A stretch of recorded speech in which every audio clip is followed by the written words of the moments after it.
Can someone call themselves a true Christian and still be feminist? Well, hello friends, welcome to Community Podcast. I'm so excited that you are with us. I'm so excited that you've joined us today. Part of my excitement is that we are back. We haven't been shooting videos for quite some time, but I'm excited that we are back. So hit the subscribe button, hit the notification button, and comment down below. Today, we are talking on a subject: can you truly be a Christian and feminist at the same time? First of all, I want you to know that I'm not here to attack women. I'm not here to attack human rights. I'm not here to look down on the evolution of, independence of a woman. But there are some other things that I believe are really getting into the church and are really causing another move in Christianity, which is not biblical, right? That's why we are talking on this subject, because I was listening to these ladies and they were talking about being Christian and feminist, and I could understand from which perspective were they speaking from. But at the same time, I was sitting down thinking to myself, but truly and biblically, you cannot be feminist and Christian at the same time. Honestly, you cannot. Let's look at the move from the beginning, 1800s to 1920s. The feminism movement was based upon basic human rights. For instance, they were based upon the fact that women need to be able to vote. Women need to be able to own property. Women need to be able to have legal recognition, basically. And also, should they be treated unfairly in marriage, they should have a right to be able to divorce. They really need to be able to stand for themselves. And truly speaking, that has helped women to be able to grow, right? To be able to get into careers that they were not allowed to get into, to be able to buy land and own properties and be able to grow. But at the same time, when we look at that is the first wave that I'm speaking about. But there's another second, third, and fourth wave leading to where we are today, which really took a downturn, right? These are the things that we really don't speak about when it comes to feminism, right? Part of the things is that in the second wave of the evolution of feminism, we notice that they speak a lot about sexual liberation, right? And it promotes really fornication and abortion. And that now is a terrible place to find ourselves in as human beings, because now when we speak about sexual liberations, that means that now women can be like men, right? Now, what I'm about to say, I'm not really in support of men who are really sleeping around. I'm not really, if you're a man and you're sleeping around, I have a problem with that. But then now women now think that it is okay and they can sleep around too without mixing emotions or even getting married. And that led to actually them believing that they don't need men. They can actually go out and have sex and be able to be pregnant and be able to live their lives the way they want to. And the third wave, we notice gender identification politics, where we notice a lot of the LGBTQI being supported by feminism, right? We notice a lot of homosexuality, different pronouns or whatever pronouns being supported by feminism, because under this thing that people need to be able to be free and have the rights to be able to do whatever and choose whatever they want to be able to choose. But what we are failing to recognize is that it goes against the roles that God has placed for both male and female. Whether we like it or not, there is someone who leads and there's someone who helps. And now when someone who helps wants to be like someone who leads, then there is no one who's doing other things, right?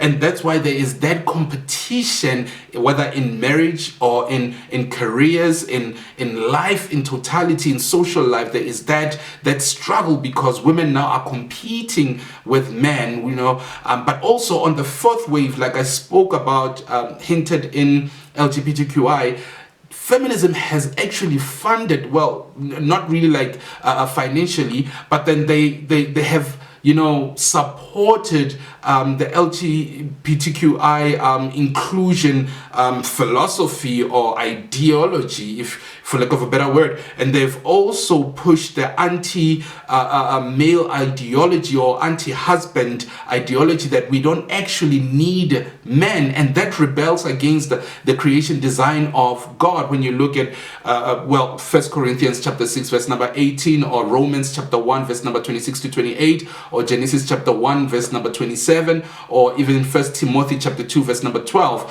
feminism has moved from justice, right, fighting for human rights, human basic rights, to rebellion, right? And that for me is really scary. And now what's even more scary is that it's creeping into the church. We see a lot of women wanting to have rights within the church, within marriage, which was created by God. We see a lot of women wanting to control the church, control men, and so forth within the church, or even control the hierarchies and the liturgies of the church. And that is scary when the church is taken over by these views of humanism, feminism, everything else isms in the world.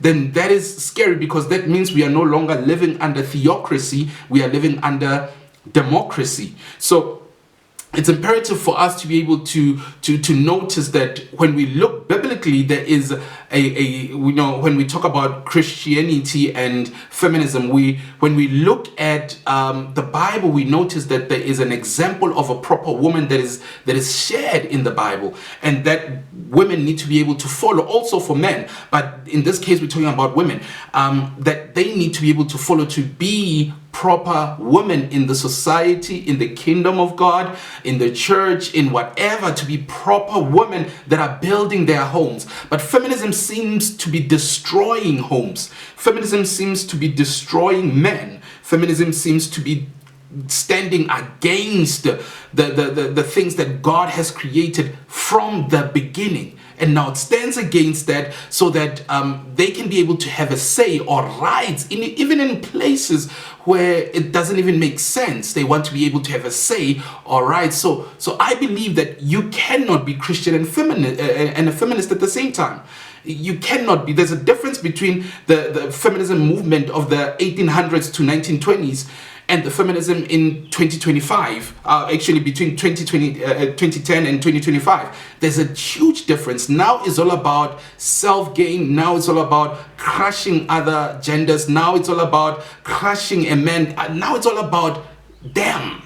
It's not about what God has designed from the beginning. Just so you know, Christianity is for women. Christianity is for women growing. Christianity is for both male and female growing and serving God.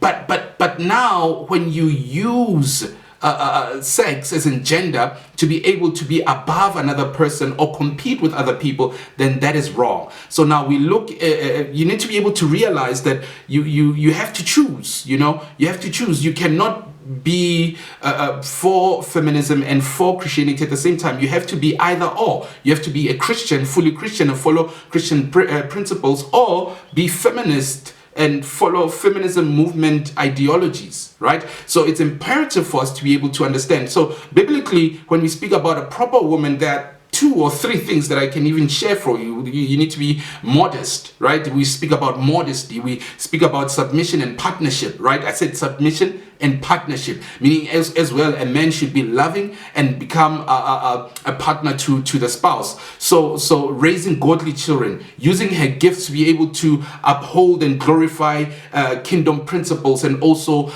build a family that is foundationed upon the principles of God. So we cannot be both. We need to be able to choose. So what I'm introducing to, or what I'm proposing to you, is that if you want to be Christian, then be Christian. Follow Christian principles. If you want to be a feminist, then follow feminism ideologies. You cannot be lukewarm. Jesus says that I will speak you out. You are either for him or not for him. So it's imperative for you to be able to understand that if I want to be able to be Christian, I have to follow Christian principles to the letter. To the letter.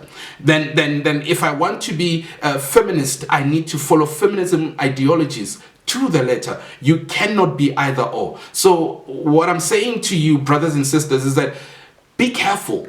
Be careful. Don't fall into the trap of the times, understanding the times. I want to understand how things, I want to incorporate how things are in the world, in the church, so that we can be able to draw people into the house of God. It doesn't work like that. The church has to be outstanding by itself, so that by the power of God, it will be able to draw people in the church.